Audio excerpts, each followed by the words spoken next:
Donc, pour commencer, donc, ce webinaire numéro 5 a pour titre Anticiper et gérer les risques, les secrets d'une gestion de données sans encombre. Je m'appelle Christophe Rodier, je suis chargé de projet à CartoNG. Alors, CartoNG, juste pour vous situer, si vous ne connaissez pas l'organisation encore, si c'est peut-être la première fois que vous participez à un webinaire de ce type, c'est une ONG internationale mais basée en France qui a été créée en 2006 et on est spécialisé dans la cartographie et la gestion de l'information pour la solidarité internationale. Et notre mission, c'est d'appuyer les acteurs de la solidarité internationale à travailler avec les données, à mieux les exploiter, à améliorer leur qualité, à améliorer la redevabilité des programmes et l'efficacité de leurs projets. On fournit un soutien stratégique et aussi opérationnel aux ONG humanitaires, un soutien qui est sur mesure en fonction des demandes et des capacités où se situent les capacités de l'organisation. On participe aussi au renforcement des capacités de ces organisations et de leur staff, et on appuie aussi le secteur en général en facilitant le partage de connaissances autour donc, des sujets de la gestion de données programmes, la gestion responsable et efficace des données et de la cartographie. Et je reviendrai sur un peu les ressources que nous mettons à disposition pour le secteur en fin de webinaire. Je regarde vite fait dans le chat. Il n'y a pas grand-chose. N'hésitez pas à me dire de quelles organisations vous faites partie, euh, juste pour me donner un peu de contexte. Bonjour Clémence. Donc tu sais Max Havelaar France, ok. Chargé de monitoring, d'accord. Ok, donc je continue, je garde un œil sur le chat. Donc je vous ai expliqué que ce cinquième webinaire fait partie d'une série de 5 webinaires pour les organisations nationales ou locales de la société civile sur le thème de la gestion des données programmes. Donc aujourd'hui, c'est le dernier. Les 4 précédents sont disponibles, les enregistrements sont disponibles sur notre chaîne YouTube, comme le sera celui-là une fois qu'on aura terminé. Et les présentations sont aussi disponibles en téléchargement. Donc, cette série de webinaires, elle fait partie d'un projet qui est porté par CartoNG et qui est cofinancé par l'Agence française de développement. Et dans le cadre de ce projet, on a développé un portail de ressources donc, qui a été réalisé par CartoNG dans le cadre de ce projet pour renforcer la gestion des données programmes des OSC francophones. Ce portail de ressources, il s'appelle le coin d'apprentissage et je vous en parlerai un petit peu plus en fin de webinaire aussi.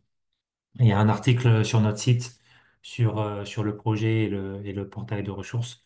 Et vous pouvez aussi nous contacter par email. Donc, la présentation vous sera partagée et vous pourrez nous contacter par email. Et donc, ce webinaire, dans ce cadre-là, bénéficie du soutien de l'AFD.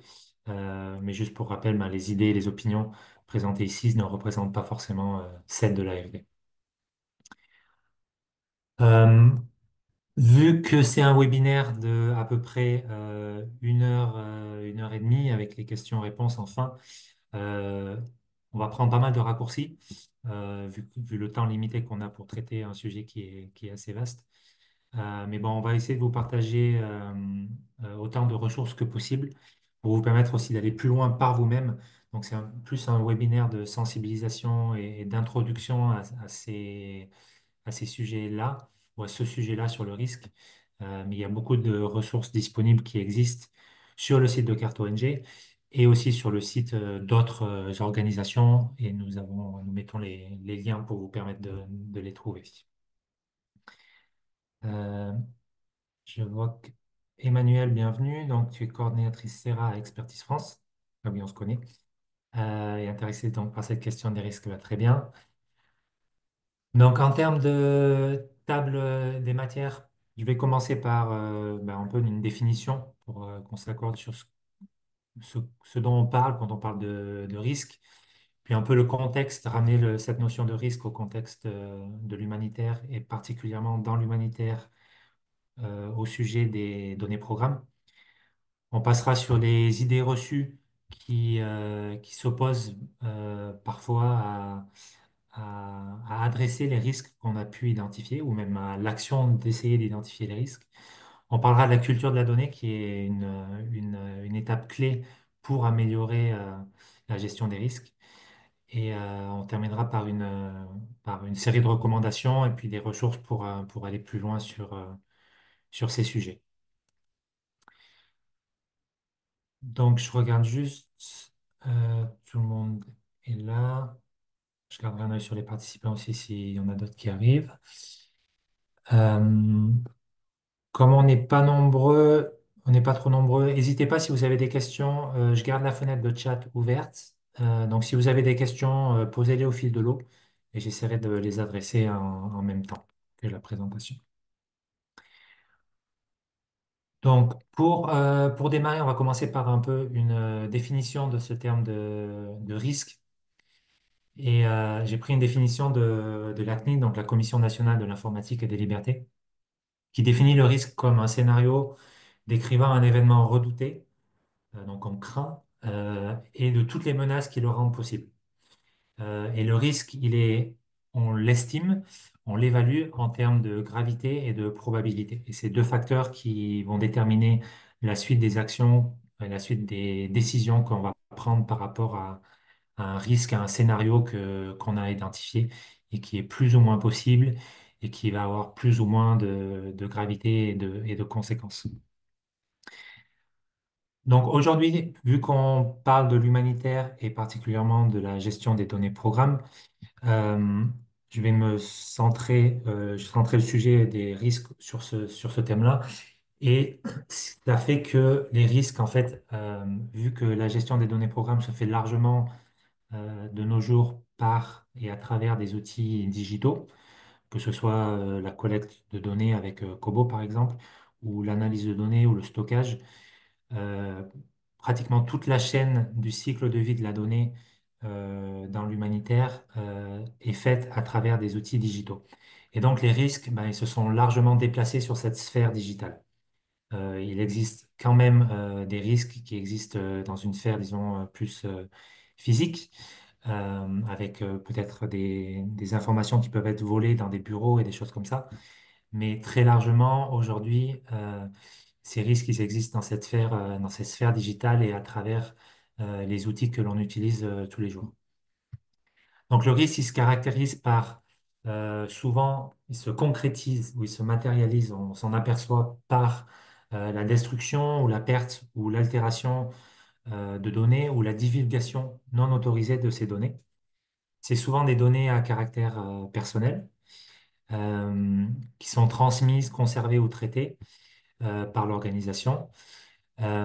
Et on parle aussi souvent d'un accès non autorisé à ces données. Donc, on conserve ces données dans le cadre de notre travail et des interventions que les organisations effectuent. Euh, et on a besoin d'accéder à ces données pour les activités, pour le reporting, pour le suivi et évaluation. Euh, mais on parle d'accès non autorisé à ces données et c'est ça qui pose un risque. Cet accès non autorisé, il peut être il peut arriver de manière accidentelle ou illicite. C'est pas forcément que des accès malveillants. C'est parfois une altération accidentelle ou une destruction aussi accidentelle. Mais les conséquences sont probablement aussi graves et tout aussi réelles que si ces données avaient été euh, accédées de manière illicite, donc non autorisée. Les risques en matière donc d'accès non autorisé ou que ce soit accidentel ou illicite, donc il n'épargne pas les ONG. On se dit parfois que comme on travaille, disons, pour aider des personnes dans le besoin, ou pour aider dans certaines situations de conflit ou d'urgence, on se dit que les ONG sont un peu épargnées, mais c'est pas du tout le cas. Non seulement les ONG, mais tous les acteurs de l'humanitaire euh, peuvent être victimes de destruction, de pertes, d'altération de données. Donc les risques n'épargnent pas ces ONG, comme l'a montré par exemple la cyberattaque contre le CICR de janvier 2022. Je ne sais pas si vous en avez entendu parler, mais c'était une cyberattaque à grande échelle qui qui a permis de dérober plus de 500 500 000 enregistrements d'informations sur les bénéficiaires dans différents pays. Donc une attaque très très sophistiquée euh, contre le CICR, qui est donc une organisation d'une certaine taille avec pas mal de ressources et qui met beaucoup de ressources en place pour protéger ces données. Donc c'est bien pour montrer que ça peut arriver à n'importe qui, même aux meilleurs élèves, disons. Donc les sujets de cette gestion responsable des données et de la protection des données sont des sujets transversaux.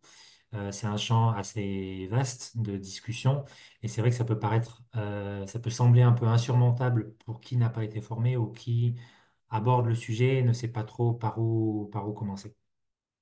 Alors, je vais essayer un peu de débroussailler certaines notions autour de ces questions-là de risque, de gestion responsable, de protection des données. Euh, c'est vrai qu'il existe beaucoup de ressources et beaucoup de règles aussi et de législation qui sont parfois en conflit les unes avec les autres. Et c'est pas toujours facile de s'y retrouver. Mais on reviendra sur ces questions-là. Pour continuer sur les définitions, beaucoup de ces sujets donc de gestion responsable des données et de risque sont nés de l'introduction du règlement général sur la protection des données, donc le RGPD qui a été mis en application en mai 2018, qui est un règlement européen donc assez ambitieux et plutôt strict.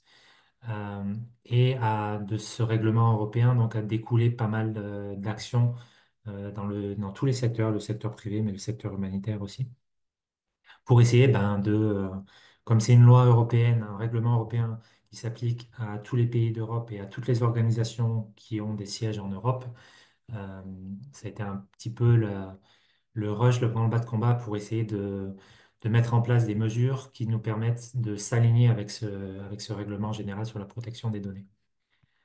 Euh, le RGPD, c'est une législation donc européenne mais c'est que un peu la pointe émergée d'un iceberg autour de la protection des données et des risques qui existent autour des données.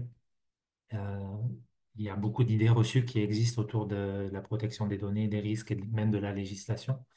On parlera de certaines. Et souvent, ces idées reçues sont des freins à l'application ou à la mise en place de certaines mesures qui favoriseraient, qui amélioreraient tout ce qui est gestion responsable des données, qui minimiseraient les risques qu'on aurait pu identifier. Comme c'est un sujet qui est relativement récent, il y a un impact qui est encore assez méconnu sur les bénéficiaires.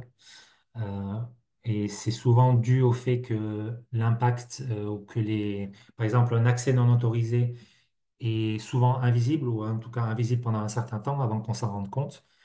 Euh, c'est pas toujours facile de connaître un peu les finalités par exemple, d'une attaque, d'une cyberattaque, ou exactement qu'est-ce qui a été perdu, qu'est-ce qui a été dérobé, ou qu'est-ce qui a été altéré de manière accidentelle, par exemple. Et c'est encore plus dur de voir, ou de vraiment cerner l'impact que ça peut avoir sur les bénéficiaires ou les organisations avec lesquelles on travaille aussi. Euh, Parce que parfois, il y a aussi un délai entre, par exemple, un accès illicite et les conséquences, disons, dans le monde réel. Et ça peut être dur d'évaluer, disons, à chaud, quelles seront les conséquences sur des bénéficiaires dans 3 mois, dans 6 mois, dans un an ou dans 2 ans. Et c'est un des enjeux autour de cette notion de risque. Donc, un des enjeux, c'est d'identifier les risques potentiels et d'évaluer leur vraisemblance et leur gravité pour mettre en place donc, des mesures de sécurité appropriées. Il y a plusieurs niveaux de risque qui existent et c'est aussi important de mettre en place des mesures appropriées pour ne pas peut-être s'embourber dans des mesures de sécurité qui peuvent être aussi des freins aux activités qu'on essaie de mettre en place. Donc toujours rester dans la mesure et mettre en place donc des actions de sécurité, des mesures de sécurité qui correspondent aux risques et à l'évaluation qu'on en a faite. Donc voilà pour un peu l'introduction et les définitions pour cerner le sujet du webinaire d'aujourd'hui. En termes de contexte, je voulais revenir sur la responsabilité des ONG. Donc, j'ai parlé, par exemple, du règlement européen, du RGPD, qui s'applique à toutes les organisations européennes ou qui ont un siège ou des bureaux en Europe, même si elles exercent hors Europe. Et donc, ça veut dire que ça s'applique également aux ONG, et donc il y a des responsabilités auxquelles font face les ONG. Donc, il n'y a pas exactement de standard dans le monde de l'humanitaire hors RGPD qui s'applique à tout le monde, même aux organisations qui ne sont pas des organisations humanitaires. Donc, tout ce qui est à but non lucratif, tout ce qui est commercial, même éducatif. Il n'existe pas vraiment de standard, mais euh, la responsabilité peut être définie dans une certaine mesure, conformément au premier principe de la norme humanitaire fondamentale de Sphère. Donc, Sphère, c'est un jeu de normes qui s'appliquent à l'humanitaire. Une des normes les plus connues, c'est le ne pas nuire, le do no harm, qui un peu guide toutes les actions de l'humanitaire. Il y en a plusieurs des normes. Ce ne sont pas des normes, ce sont pas des normes légales, donc il n'y a pas d'obligation légale à les suivre. C'est juste un- plutôt une convention auquel adhèrent les organisations et qui endosse donc une responsabilité vis-à-vis des bénéficiaires et des personnes et des endroits, des zones dans lesquelles elles interviennent.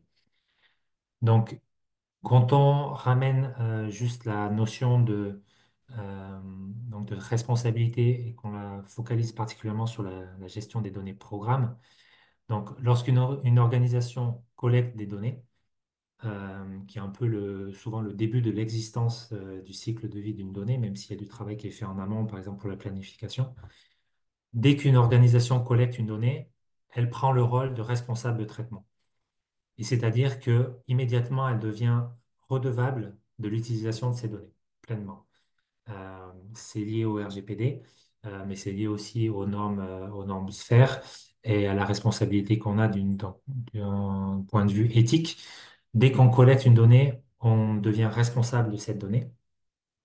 Ça ne veut pas dire qu'on est propriétaire de cette donnée, mais ça veut dire qu'on en est responsable. Et ça veut dire qu'on doit la protéger, qu'on doit la traiter et la manipuler de manière adéquate et mettre en place toutes les mesures nécessaires pour qu'elle soit protégée et utilisable de manière efficace. Lorsque ces données sont personnelles ou sensibles, c'est pas toujours le cas, mais en humanitaire, on collecte beaucoup de données qui sont personnelles et ou sensibles. Euh, ça veut dire, même si on est responsable en tant que collecteur de euh, la donnée, elle continue d'appartenir aux personnes concernées, c'est-à-dire aux bénéficiaires généralement. Cela veut dire que ces bénéficiaires ont des droits d'utilisateur à l'égard de leurs données. Donc, même si nous, on est responsable de traitement, donc mettre en place des mesures appropriées pour le stockage, pour la protection, les personnes concernées, donc les bénéficiaires, ont des droits sur ces données et nous devons accéder à ces droits s'il y a des requêtes, par exemple le droit de modification des données, le droit d'effacement des données. Si un bénéficiaire ou une bénéficiaire vient voir une organisation pour demander que ces données soient effacées ou ces données soient modifiées, nous devons accéder à cette requête et ça veut dire que nous devons mettre en place les mesures adéquates pour répondre à cette requête. Ce qui n'est pas toujours le cas et ce qui n'est pas toujours facile à mettre en place de manière pratique. Donc en théorie, on se dit qu'on peut modifier des données sur demande. En pratique, c'est beaucoup plus compliqué parce qu'il y a une question de localisation de ces données, une question d'accès, une question de responsabilité aussi de qui va faire ces modifications. Mais en tout cas, les ONG ont une responsabilité, même si elles ne sont pas propriétaires de ces données. C'est un concept qui est très important. C'est les personnes concernées qui restent propriétaires des données et, et, et donc qui ont des droits d'utilisateur à l'égard de leurs données. Il y a trois grands principes en termes de gestion du risque. Je pense qu'il faut garder un peu en fil rouge pour cette présentation, mais aussi quand vous vous penchez sur le sujet dans vos organisations. Le premier, c'est donc le principe de ne pas nuire, le do no harm. Donc, il y a un principe éthique fondamental du secteur de l'humanitaire qui est intrinsèque à notre secteur. Et quoi qu'on fasse en termes de gestion de données, de collecte, de traitement, d'analyse, de partage, de visualisation, on doit garder en tête ce principe de ne pas nuire euh, aux personnes auprès de qui on intervient. Le deuxième grand principe, c'est que la protection des données, c'est la responsabilité de tous. Et j'y reviendrai un peu sur les idées reçues en termes de qui est responsable au sein des organisations de la protection des données et de la gestion du risque. Et la vérité, c'est que tout le monde est responsable à différents niveaux et de différentes manières, mais que c'est une responsabilité collective des organisations, mais aussi à l'intérieur des organisations, de tout le personnel des organisations, quel que soit leur rôle et quel que soit disons où ils sont placés dans la hiérarchie de l'organisation. Le dernier grand principe, qui est plus un conseil, c'est de commencer quelque part et de procéder par petites étapes.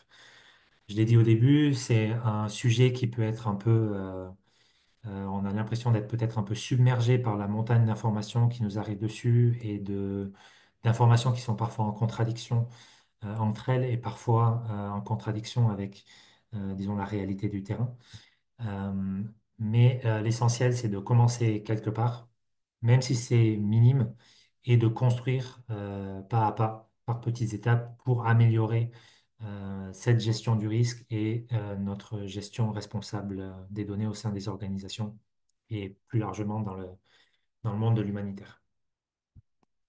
Donc voilà ces trois grands principes. Ne pas nuire, euh, une question qui est la responsabilité de tous, et de commencer quelque part, même si c'est très petit, et de procéder par petites étapes. Et ça, c'est un peu la clé d'une bonne gestion des risques et de la gestion responsable des données. Je regarde vite fait le chat, je vois pas de questions. OK, donc je poursuis. En termes d'approche de la gestion des risques,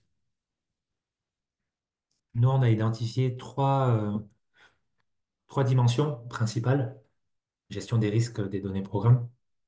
Il y a la dimension opérationnelle, donc le vol ou la perte de données personnelles ou de données sensibles, la perte d'accès ou une faille de sécurité sur ces données a des conséquences opérationnelles en termes de peut-être de ralentissement ou d'arrêt des activités, ce qui est peut-être le cas le pire, disons. Mais en tout cas, ça peut mobiliser des personnes pour évaluer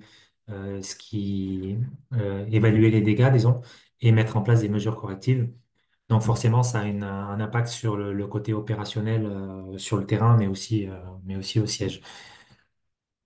Il y a une dimension stratégique, surtout en termes de réputation des ONG.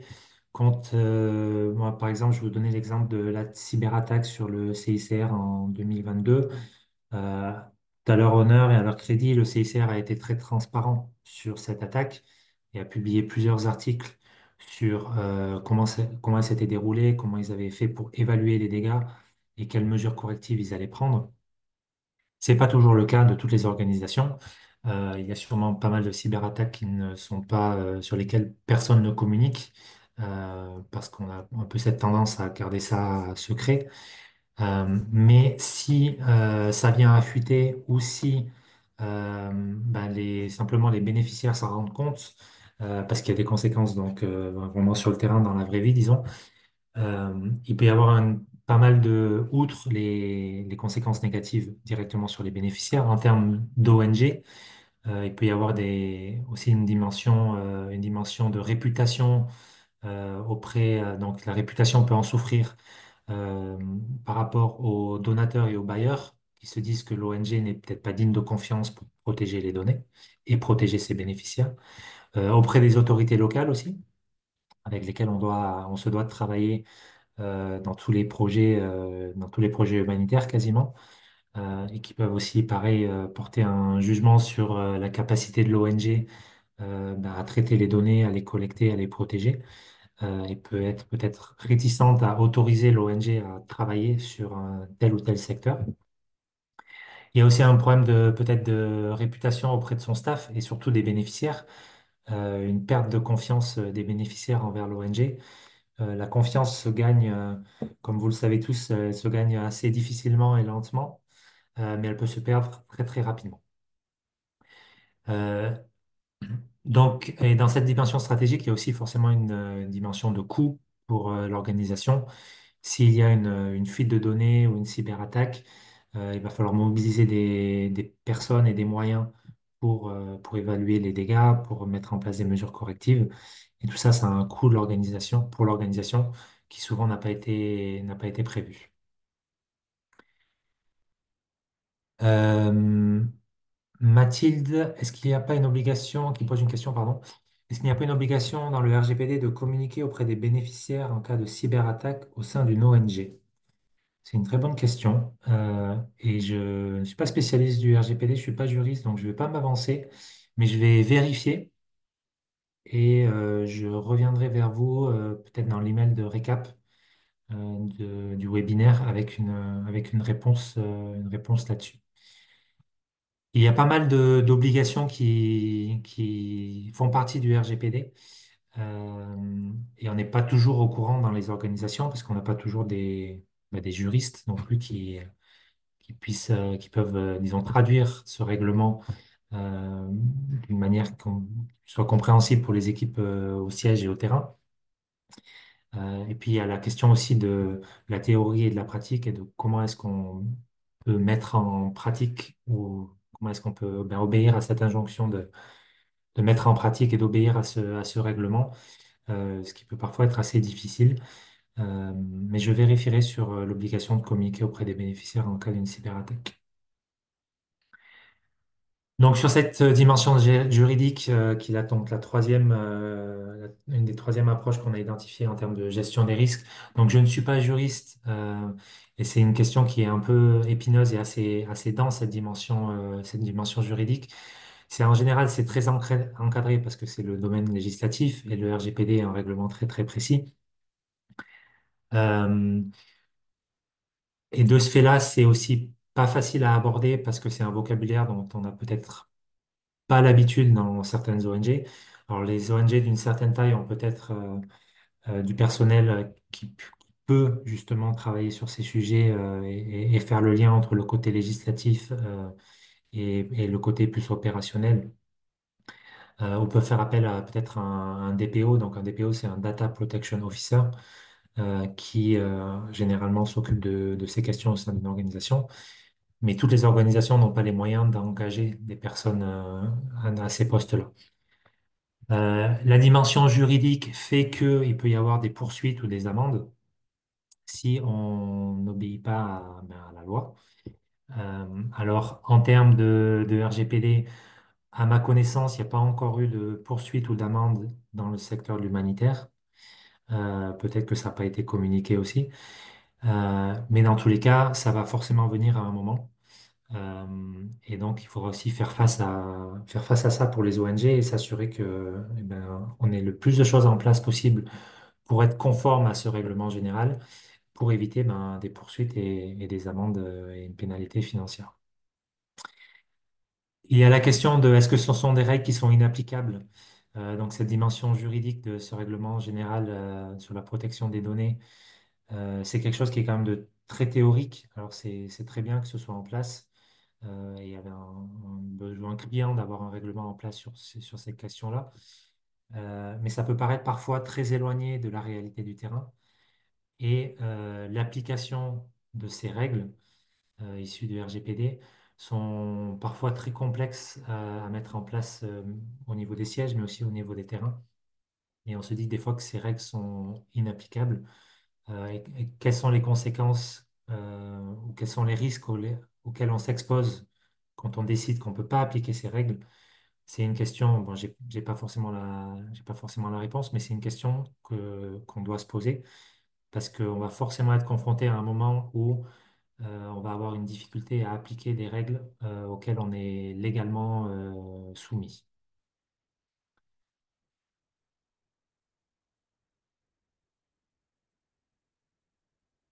Euh, pour rebondir donc sur le règlement général de la protection des données, donc il y a un règlement européen Juste une perspective géographique sur la protection des données. C'est pas une question seulement européenne. Beaucoup de pays s'y sont penchés dessus et ont mis en place des règles et des lois, souvent des lois globales nationales sur la protection des données et de la vie privée, ou au moins des projets de loi. Ça, c'est une carte qui a été mise à jour donc en 2024 et qui montre un peu les pays où la réglementation et l'implémentation de ces règles euh, est un peu lourde ou en tout cas costaud.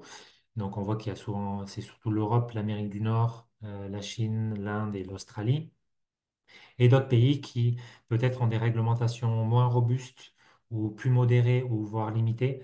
Mais cette carte permet de voir que, en tout cas, c'est une question que quasiment tous les pays de la planète se posent et sur lesquels ils se penchent de manière législative pour mettre en place des règles, des lois euh, qui ne sont sur ce thème de la protection des données et de la vie privée, mais qui sont qu'un cadre réglementaire qui est mis en place, mais qui va varier de pays en pays.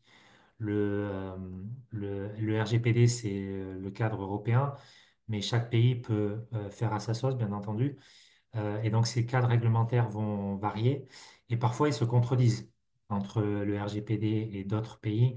Les lois, les règles vont se contredire. Et les organisations qui travaillent dans ces pays, donc par exemple, si une organisation a un siège en Europe et donc soumis au RGPD, mais travaille dans un pays africain, par exemple, ou un pays d'Amérique latine, cette organisation, à un moment, va devoir prendre des décisions et évaluer certains risques en fonction de leurs priorités opérationnelles pour trouver un équilibre entre ben, le RGPD auquel ils sont soumis et la loi nationale dans le pays dans lequel ils exercent et ils évoluent. Et ils sont aussi redevables et ils sont aussi soumis à la loi nationale dans les pays dans lesquels on exerce, dans lesquels on a nos activités. Et parfois, les lois nationales de ces pays contredisent le RGPD.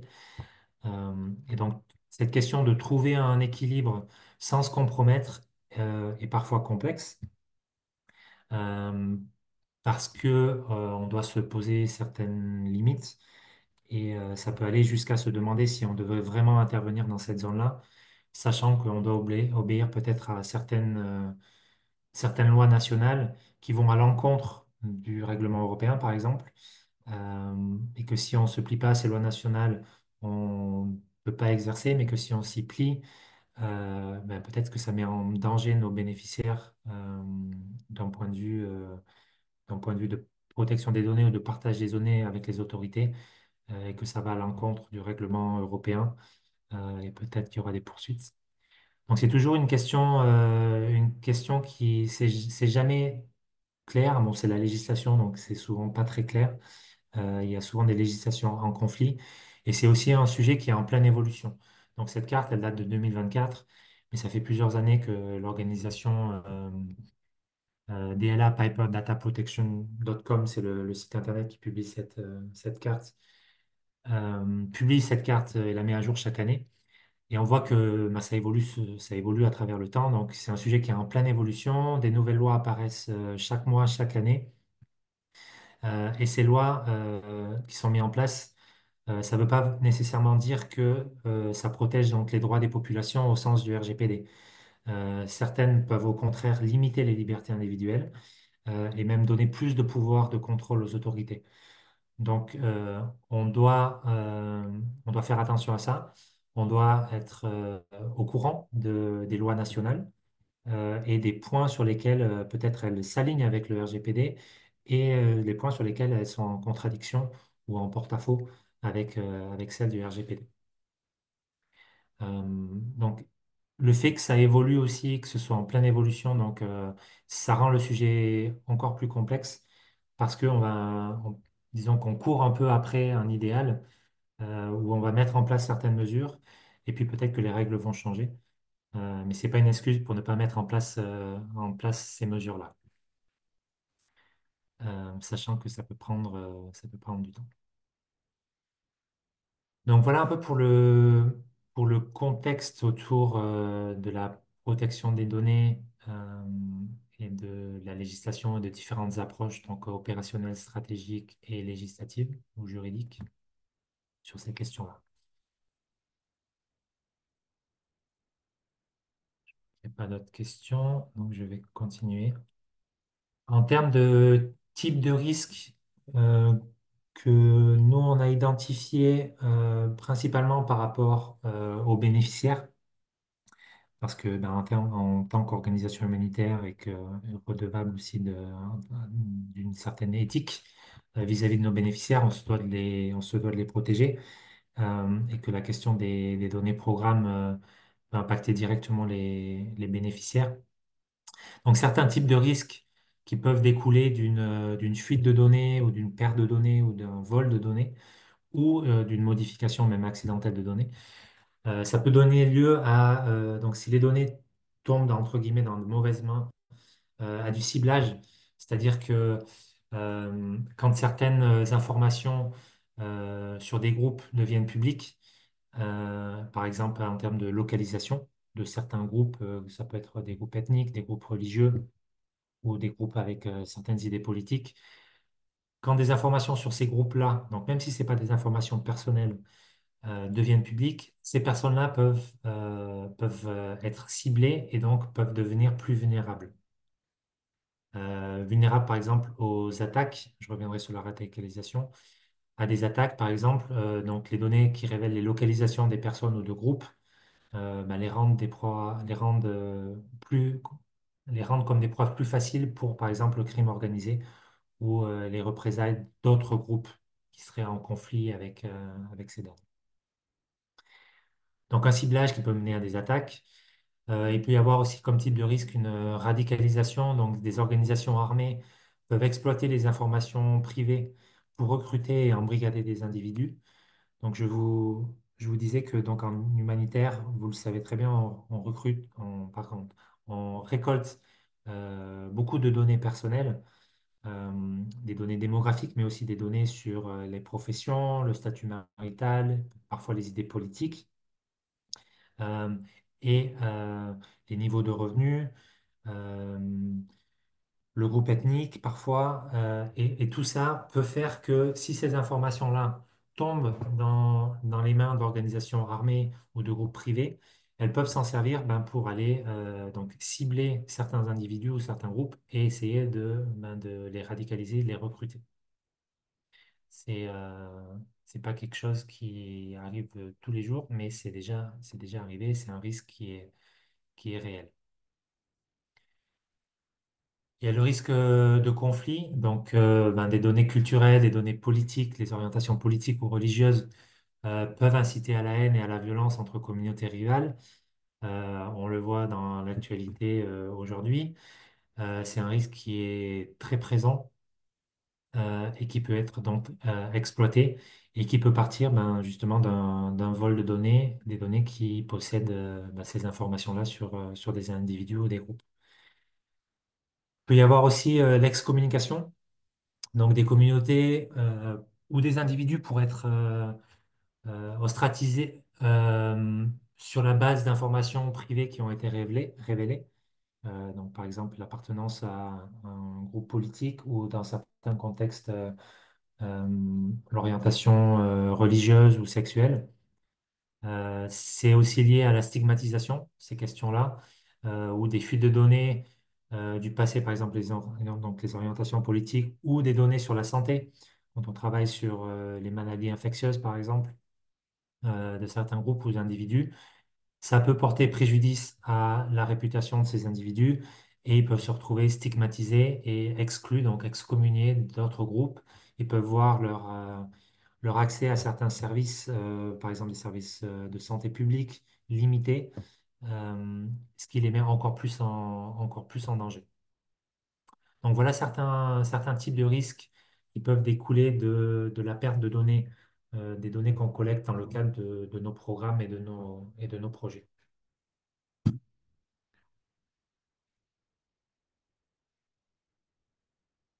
Donc ces risques, je vais parler maintenant des idées reçues autour de ces risques.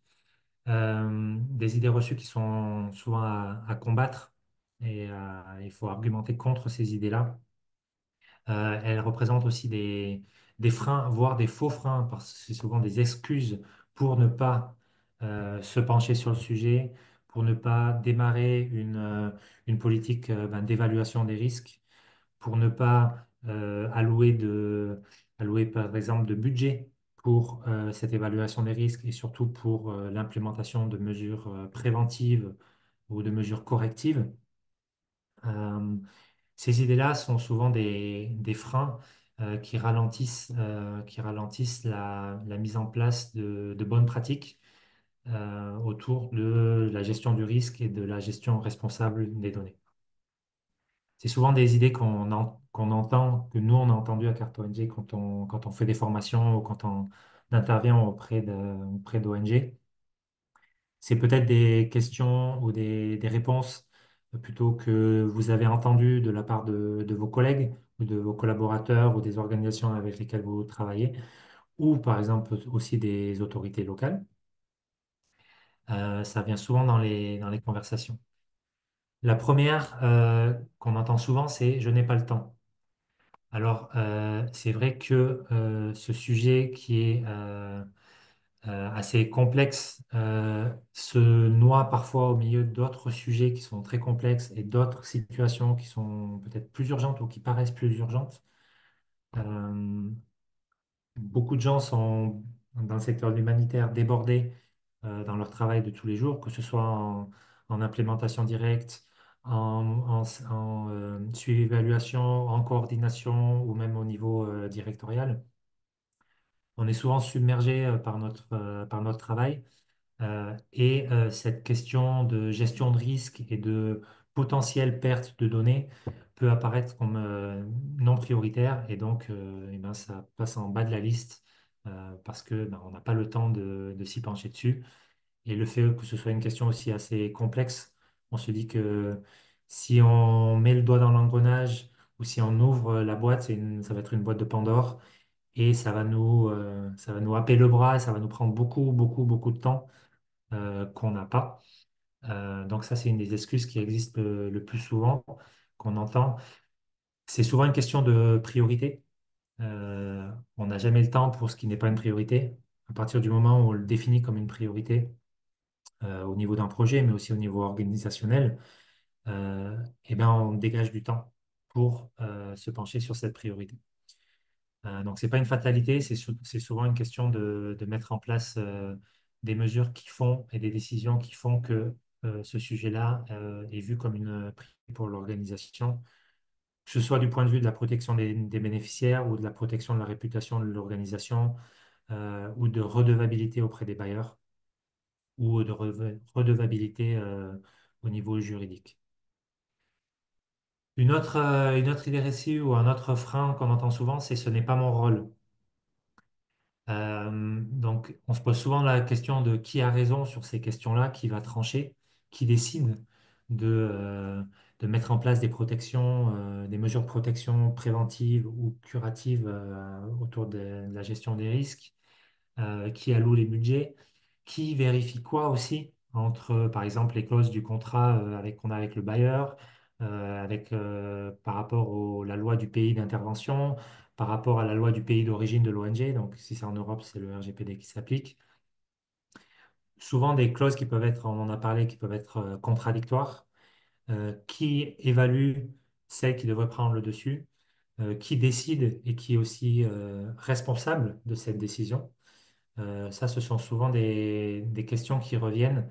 Et c'est pour ça que dès le départ, dans les trois grands principes dont je voulais vous parler, je crois que c'était le deuxième, c'est que la gestion du risque et la gestion responsable des données, c'est un sujet qui touche tout le monde, mais c'est la responsabilité de tout le monde. Alors, à différents niveaux, nécessairement, mais tout le monde doit être concerné euh, et tout le monde doit être sensibilisé à ces sujets-là et doit connaître les mesures qu'il ou elle peut mettre en place à son niveau, dans son travail de tous les jours, pour aller dans le sens d'une meilleure gestion des risques et meilleure pratique en termes de gestion responsable des données.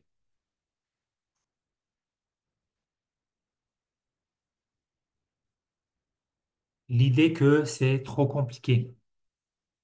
Alors c'est peut-être complexe et pas forcément compliqué. C'est deux choses différentes. C'est définitivement un sujet qui est complexe, qui est lourd. Et comme je le disais déjà, c'est un sujet qui arrive au milieu de multiples autres sujets qui sont aussi lourds et complexes en eux-mêmes. Et donc, on peut se dire que vu que c'est très complexe, ça nécessite des experts pour adresser ces questions. Et c'est des experts que peut-être on ne peut pas se permettre de payer. On ne peut pas ouvrir un poste de DPO dans chaque organisation parce qu'on n'a pas les moyens, on n'a pas les financements. Et c'est vrai que la réalité du terrain de certaines organisations fait que on ne peut pas forcément ouvrir des postes de spécialistes sur ces questions-là. Mais encore une fois, c'est une responsabilité qui touche tout le monde. Et on peut déjà mettre en place pas mal de choses à son échelle, comme je le disais, en commençant quelque part, même si c'est tout petit, et en construisant petit à petit, disons, des bases solides autour de ces sujets-là, sans qu'on rentre immédiatement dans les questions qui sont très complexes.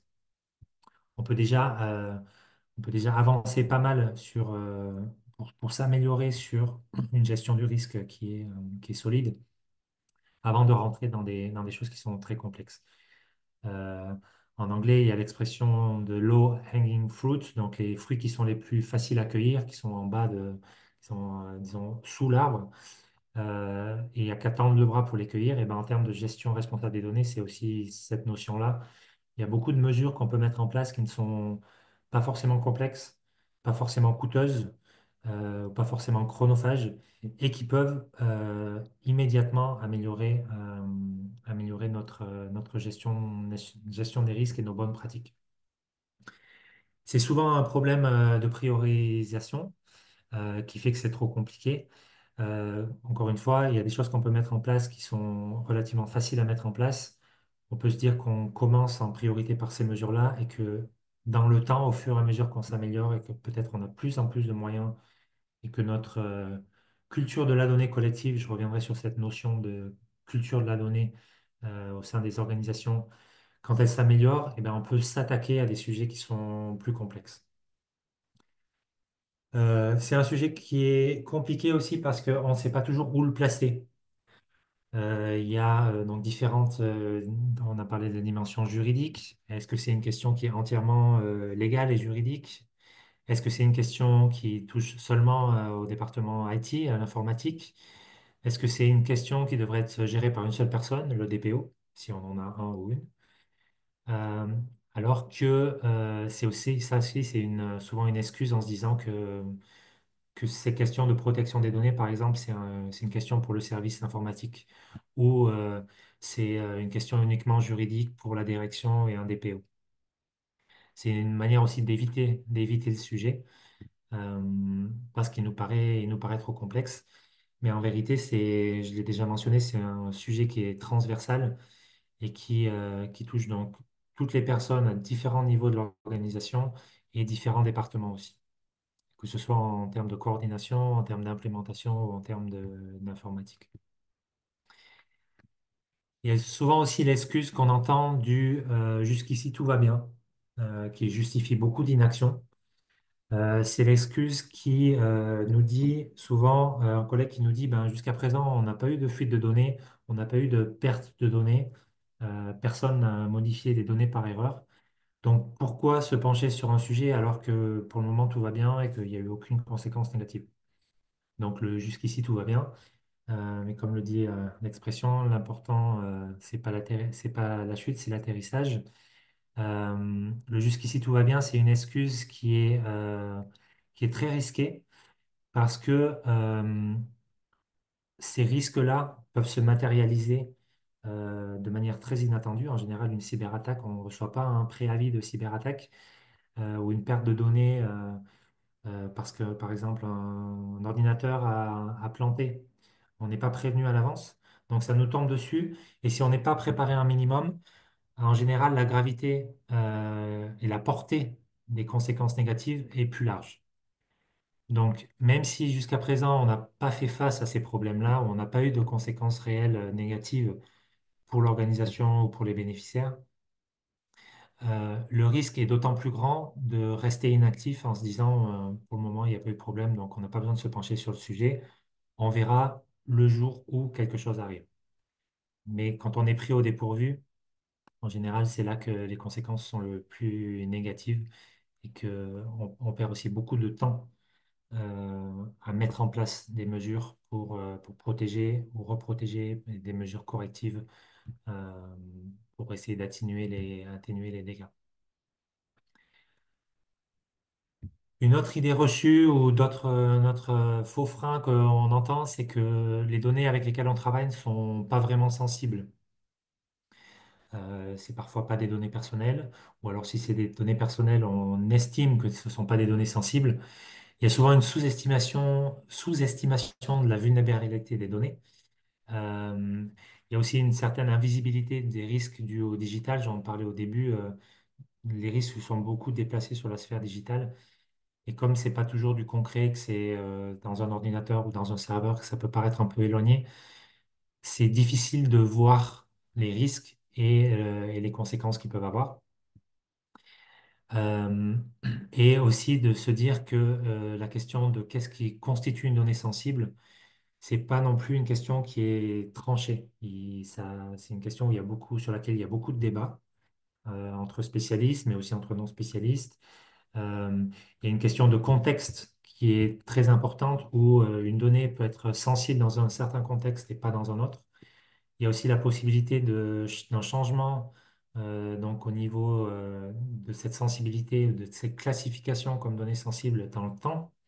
Ou par exemple, une donnée est estimée comme non sensible à l'instant T et 6 mois plus tard ou un an plus tard, suite à peut-être un conflit ou un changement politique dans un pays, cette donnée-là peut devenir très sensible. Et c'est de notre devoir d'anticiper sur ce changement qui peut avoir lieu et donc d'évaluer correctement la sensibilité d'une donnée. Euh, on doit en discuter dans les organisations, il doit y avoir plusieurs points de vue autour de la table pour arriver à un consensus sur qu'est-ce qui constitue une donnée sensible dans le cadre d'un projet ou dans le cadre d'un programme ou peut-être dans un certain pays. Une donnée peut être sensible dans un pays et pas dans un autre. Donc, au niveau organisationnel aussi, il faut se poser ces questions-là. Mais c'est souvent j'ai aussi une excuse pour ne pas agir, de se dire que c'est pas vraiment des données sensibles, parce que peut-être on n'a pas anticipé 6 mois plus tard ou un an plus tard, je conçois que c'est pas facile à faire, mais on n'anticipe pas sur ces risques-là et on passe à côté de conséquences qui peuvent être assez dramatiques. Souvent aussi, on entend que c'est un problème uniquement informatique, donc je vous disais qu'on ne sait pas toujours où placer ce sujet-là. Euh, c'est aussi une manière de ne pas se pencher sur le sujet, de ne pas mettre en place des mesures qui n'ont rien à voir avec l'informatique, mais qui peuvent peut-être demander un peu de temps et d'investissement. Le risque, plus particulièrement avec se dire que c'est un problème uniquement informatique, c'est que on risque au niveau organisationnel de prendre une approche donc uniquement technique sur ce sujet-là, seulement sur les risques donc, de cyberattaque par exemple. Et souvent, les mesures passent par un investissement dans un outil, donc un outil technique qui est souvent plein de promesses et souvent cher. Et on se dit que ça va réduire les risques d'attaque, réduire des risques de vol de données. Et en fait, on oublie beaucoup des autres risques qui peuvent arriver, qui ne sont pas liés à cet outil informatique. Par exemple, le risque humain. Les données peuvent être volées aussi par un collaborateur qui part désenchanté d'une organisation ou par une attaque auprès d'un bureau qui vole des données, qui vole des ordinateurs, un groupe qui va voler des ordinateurs dans un bureau. Et donc, on a tendance à se focaliser sur l'outil technique, l'outil informatique, en pensant que ça nous protège, alors qu'il y a plein d'autres points de vulnérabilité et de maillons faibles qu'on se doit d'identifier. Et finalement, il y a la question, le point plutôt que c'est un sujet qui est uniquement juridique ou légal.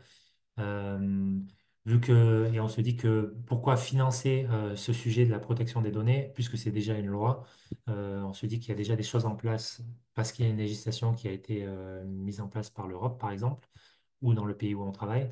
Donc, à quoi bon financer le sujet et du temps de personnes pour se pencher sur ces questions? Il y a le risque de se perdre dans un jargon qui est technique ou un jargon juridique et qui est très propre au sujet. On parle souvent de traitement, mais qu'est-ce que ça veut dire un traitement de données? À partir de quel moment on traite une donnée? Juste pour référence, à partir du moment où vous ouvrez un fichier, c'est considéré comme un traitement de données, même si vous ne modifiez pas les données. Il y a la question du consentement, qui est souvent un faux ami. Qu'est-ce que le consentement et dans quelles circonstances on peut considérer que le consentement a été donné? Et à quoi autorise le consentement? Ça n'autorise pas à tout faire avec les données qu'on a collectées à partir du moment où on a obtenu le consentement. On est toujours redevable auprès de la personne qui a fourni ces données. Comme je vous le disais en début, cette personne reste propriétaire de ces données.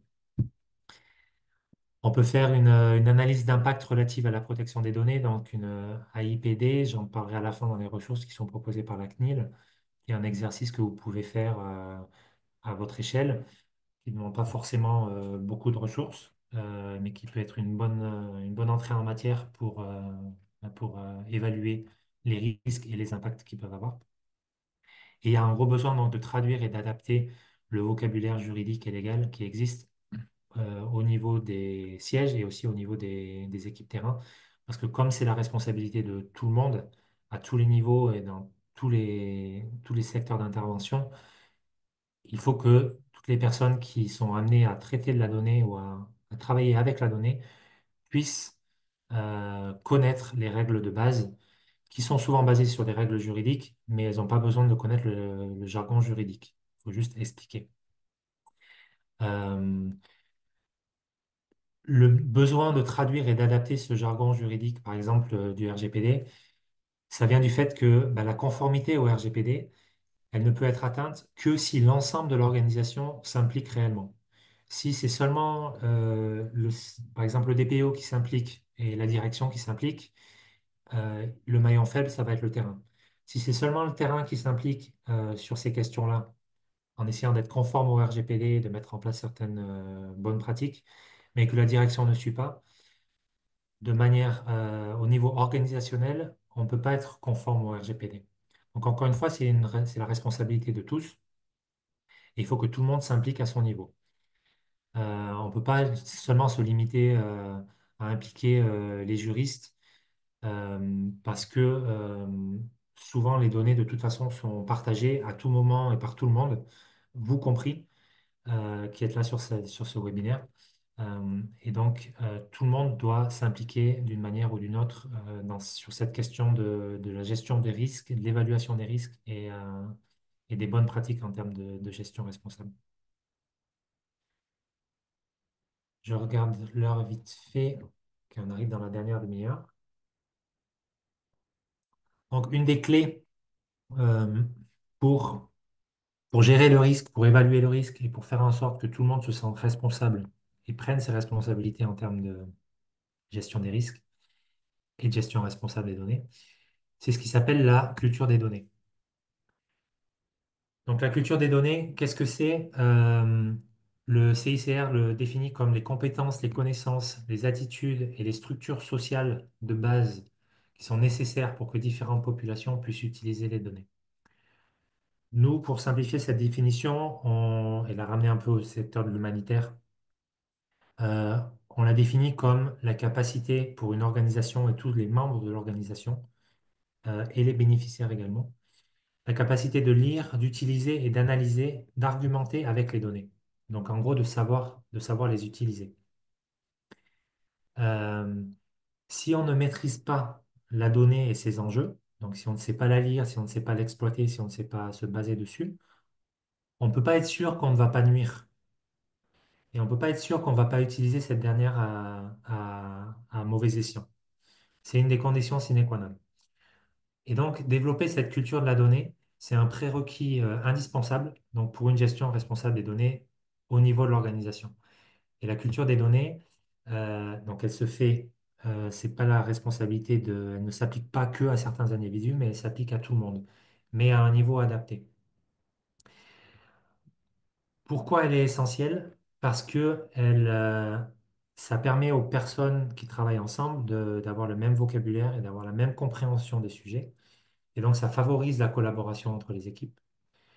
Ça augmente aussi la responsabilisation et la transparence au sein d'une organisation. Tout le monde va se sentir responsable de la question de la gestion des données à son niveau. Ça encourage la transparence parce que ben, si tout le monde est responsable, ça encourage aussi la communication sur les difficultés qu'on peut rencontrer, sur les mesures qu'on a mis en place, sur les succès, mais aussi les échecs. On peut des fois, on essaie de mettre en place des choses et on se rend compte que peut-être c'est pas adapté. Et donc, on doit corriger le tir et modifier nos solutions. Et si tout le monde se sent responsable et si il y a une culture du données qui existe au sein de l'organisation, on doit être encouragé à être plus transparent dans nos choix et dans la manière dont on les implémente. Et ça participe aussi à l'amélioration des performances et de l'efficacité organisationnelle. Une, euh, une fuite de données ou un piratage, ça fait perdre beaucoup de temps à une organisation. Des données qui sont mal gérées ou qui sont perdues ou qui sont modifiées par erreur, j'en parlais, ça peut ralentir des projets, ça peut ralentir les activités, donc impacter négativement les bénéficiaires. Et donc la performance, l'efficacité de nos projets, de nos programmes va en être diminuée.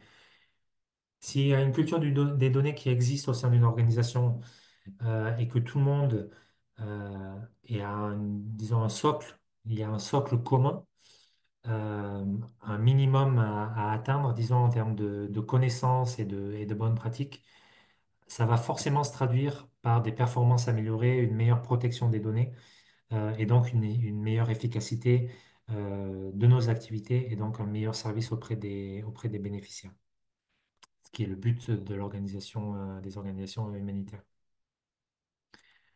Donc, comment favoriser une culture des données? Il existe pas mal de ressources sur, euh, sur le site de Carte ONG.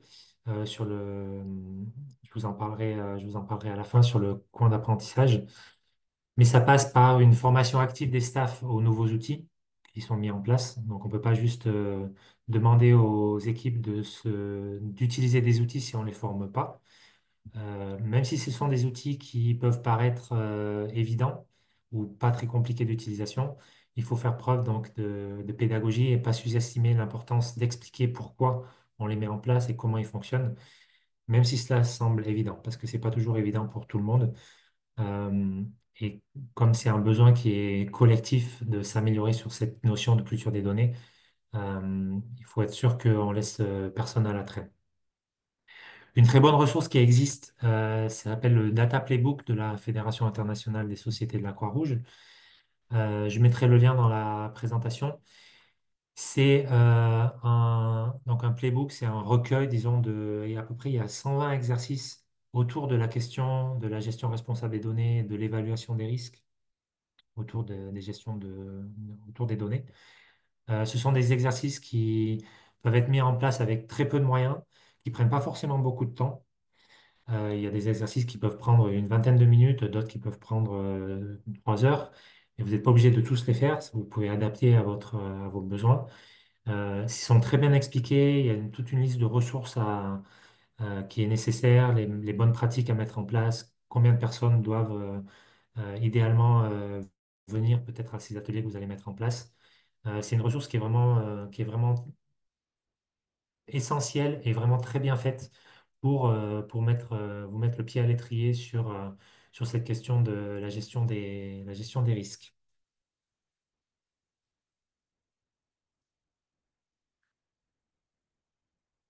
Et donc tout ce que je vous explique, ça peut paraître comme pas mal de contraintes, mais en fait la culture des données, c'est aussi une opportunité. Ça peut être une opportunité de respecter les droits et la dignité des personnes que vous souhaitez protéger et aider.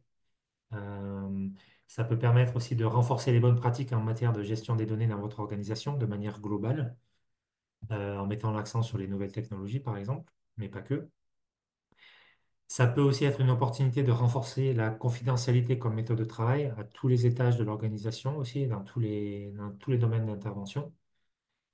Et ça peut aussi être une opportunité d'améliorer la confiance que vont avoir les bénéficiaires, les autorités, les donateurs envers votre organisation et vos projets, parce que vous respectez les normes internationales et que vous reconnaissez qu'il y a des besoins en matière de protection des données à caractère personnel et les données sensibles, et que suite à cette reconnaissance de besoin, vous avez mis en place certaines mesures pour, euh, pour améliorer ces questions-là.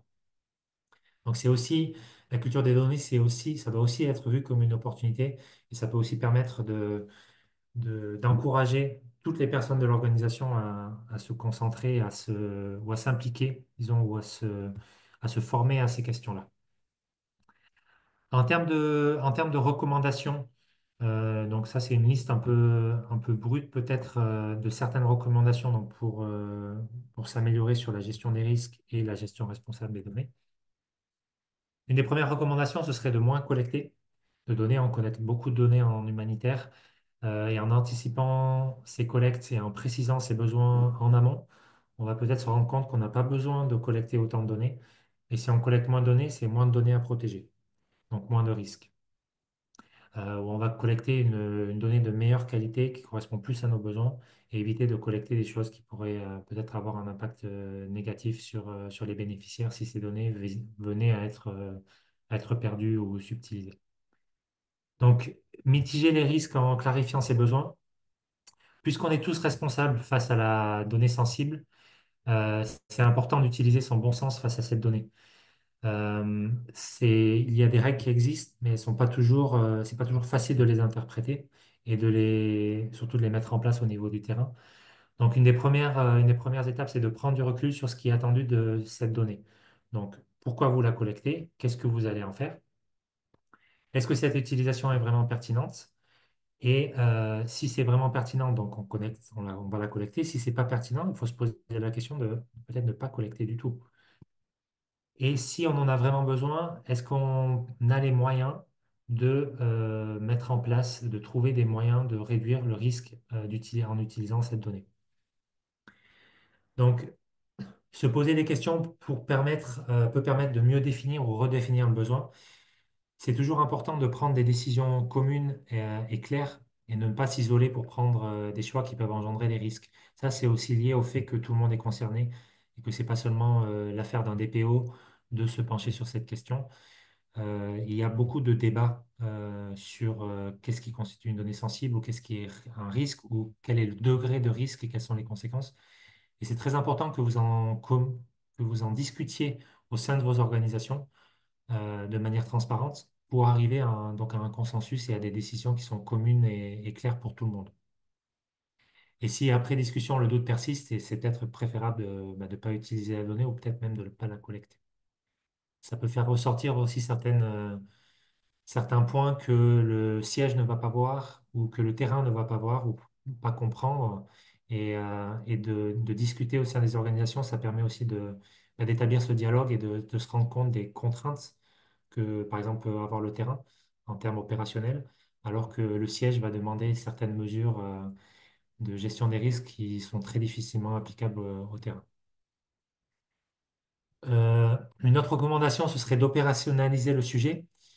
Donc, il y a beaucoup de paramètres à prendre en compte. Ils sont souvent multiples et complexes. Et ils sont à rapprocher aussi des problématiques d'accès humanitaire et des problématiques opérationnelles.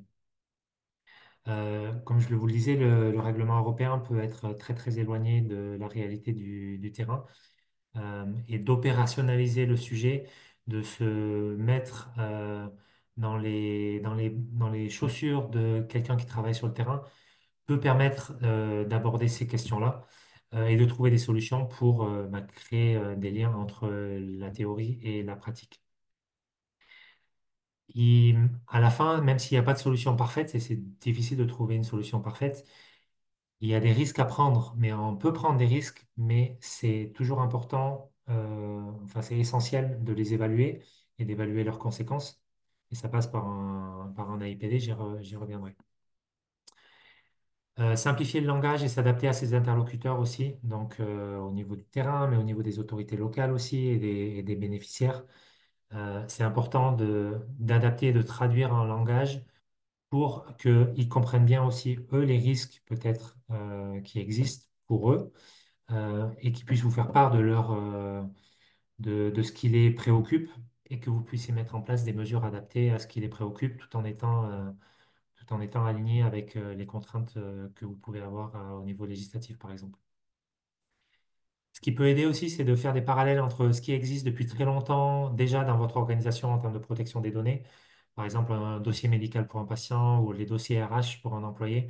Il y a déjà beaucoup de choses qui existent autour de la protection de ces données-là et vous pouvez vous en inspirer et construire là-dessus pour protéger les données programme. Vous pouvez aussi, c'est important parce que ça prend du temps et des ressources de se pencher sur ces questions-là, solliciter les bailleurs de fonds activement pour leur demander de financer ces questions-là et la recherche sur ces questions-là et leur mise en œuvre, la mise en œuvre de, de mesures pour des mesures de prévention, de mesures de correction. Et aussi de considérer des solutions open source, low-tech ou no-tech, plutôt que des solutions propriétaires et payantes qui parfois peuvent apparaître comme la solution magique, mais qui ont leurs propres problèmes et qui peuvent aussi nous divertir, de nous empêcher de regarder des questions qui ne sont pas liées aux outils informatiques, mais qui sont liées peut-être à des questions plus humaines et opérationnelles.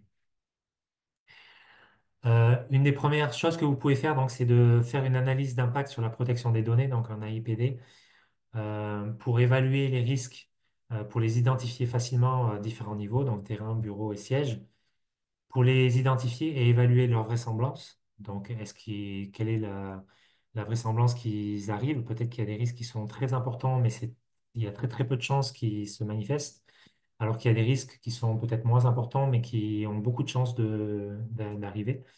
Et aussi évaluer leur gravité, donc pour mettre en place des mesures de sécurité appropriées. Je vous ai mis le lien vers la CNIL, qui a un guide pour faire une analyse d'impact autour de ces questions-là, qui est très bien fait et très bien cadré et structuré. Un autre point aussi, c'est de gérer une des mesures qui est assez, qu'on met pas souvent en place, mais qui peut avoir pas mal de répercussions positives, c'est de gérer le passif qu'on a, l'historique des données qu'on a accumulées. On a souvent une addiction aux données, donc on en collecte beaucoup, donc on en a beaucoup à stocker et à gérer dans le temps. Et on se rend compte que c'est très difficile de détruire des données parce qu'on se dit qu'on doit les garder au cas où. Et donc, en fait, on accumule ces données à travers les années, à travers les programmes, et ça représente un des maillons faibles. Et sachant qu'il y a certaines données qu'on doit conserver pour des questions juridiques ou des questions d'audit auprès des bailleurs, par exemple, mais il y a une durée de conservation qu'on peut décider. Et après ça, il faut mettre en place des mesures pour effacer ces données pour les archiver de manière sécurisée. Parce que bah, c'est une chose de moins qu'on a à gérer. Si les données n'existent plus, eh ben, on n'a plus besoin de les protéger.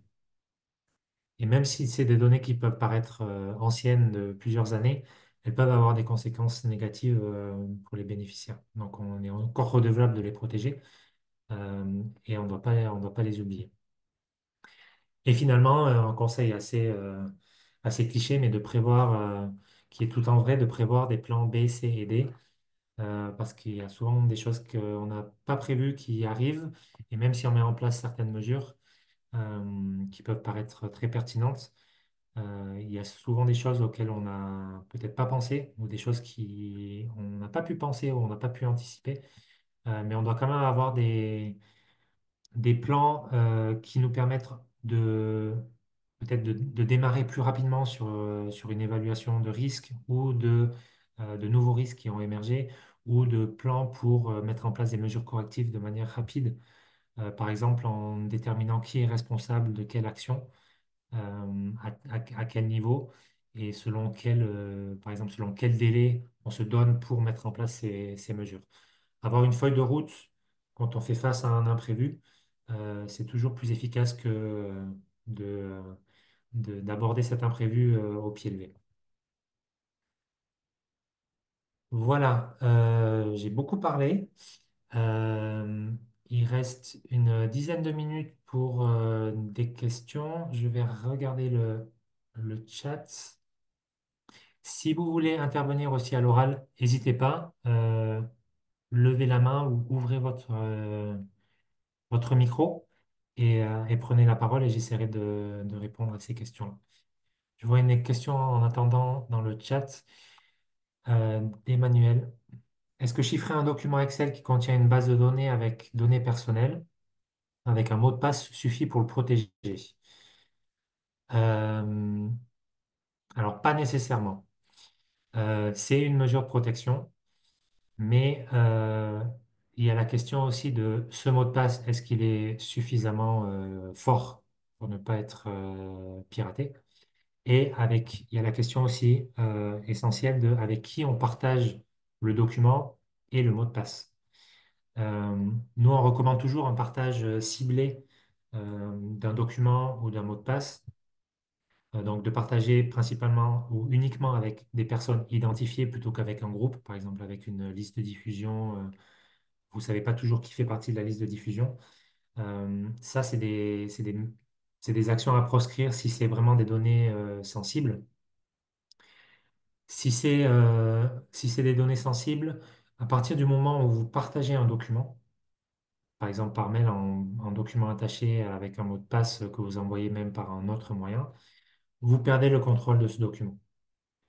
C'est-à-dire que la personne à qui vous avez partagé le document et le mot de passe peut modifier ces données et peut les repartager à une personne sans que vous soyez au courant. Donc là, c'est à vous d'évaluer euh, disons la sévérité des données ou est-ce que ces données sont vraiment sensibles? Un nom, un prénom et une ville, c'est peut-être pas des données qui sont très sensibles. Mais si vous passez par exemple sur la profession ou les orientations politiques, là, ça peut devenir très sensible. Et au-delà de mettre en place un mot de passe, vous devez vous poser la question de avec qui je partage ces données.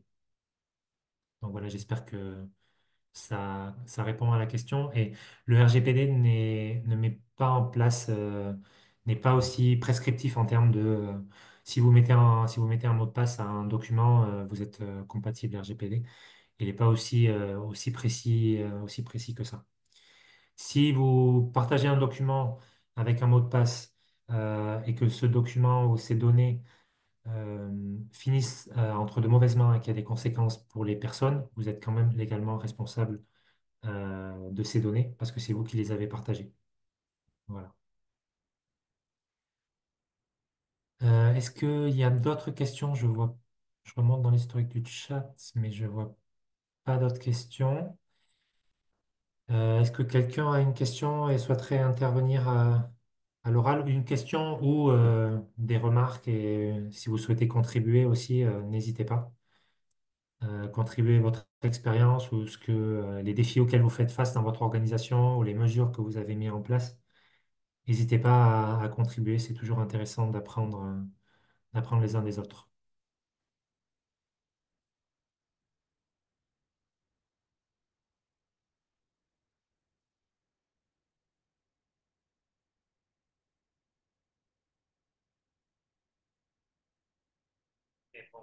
Et juste vous passer sur quelques diapos avec des liens sur des ressources, sur quelques lectures pour aller encore un peu plus loin parce que j'ai vraiment survolé le sujet dans cette heure et demie qui nous est accordée ensemble. Si vous avez des questions, n'hésitez pas encore. Donc, quelques lectures pour aller plus loin. La première étape ou le premier endroit où je vous dirais d'aller voir, c'est la boîte à outils gestion responsable des données que CartoNG a publié en 2023, qui est sur le coin d'apprentissage et qui est une boîte à outils très dense, mais qui aborde de manière systématique. ces questions de gestion du risque et donc, de gestion responsable des données. C'est une boîte à outils qui est assez longue, mais vous n'êtes pas obligé de toute la lire. Vous pouvez chercher sur des termes spécifiques des sujets qui vous intéressent. Il y a aussi des liens sur des vidéos de conférences autour de ces sujets.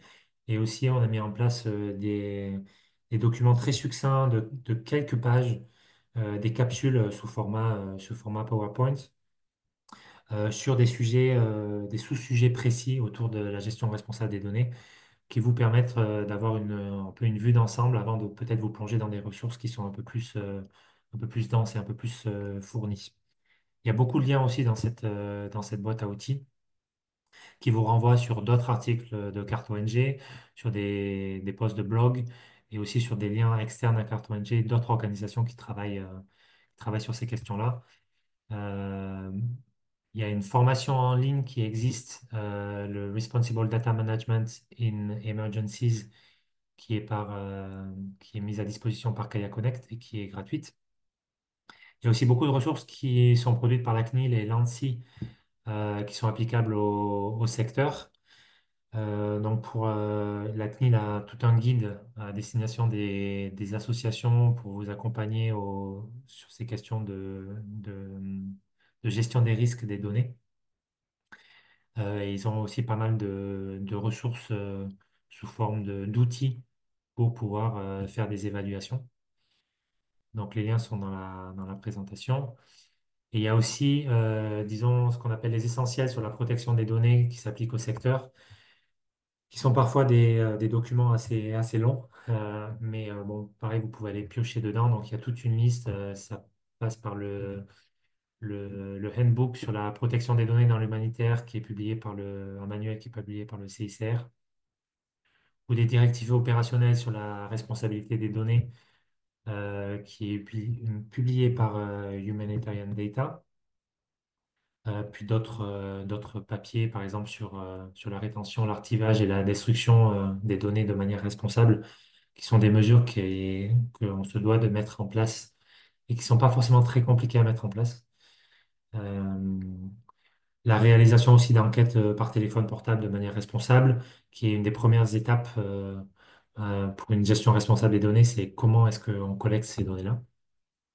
Donc voilà toute une liste de documents et de ressources que vous pouvez aller voir. Juste pour terminer, donc ce webinaire était enregistré, vous le retrouverez sur la chaîne YouTube de Cart-ONG ainsi que les 4 autres webinaires précédents qui ont eu lieu de septembre à décembre. Ils seront tous sur la chaîne YouTube. Et pour finir, donc, un remerciement à l'Agence française de développement qui finance le projet qui nous permet de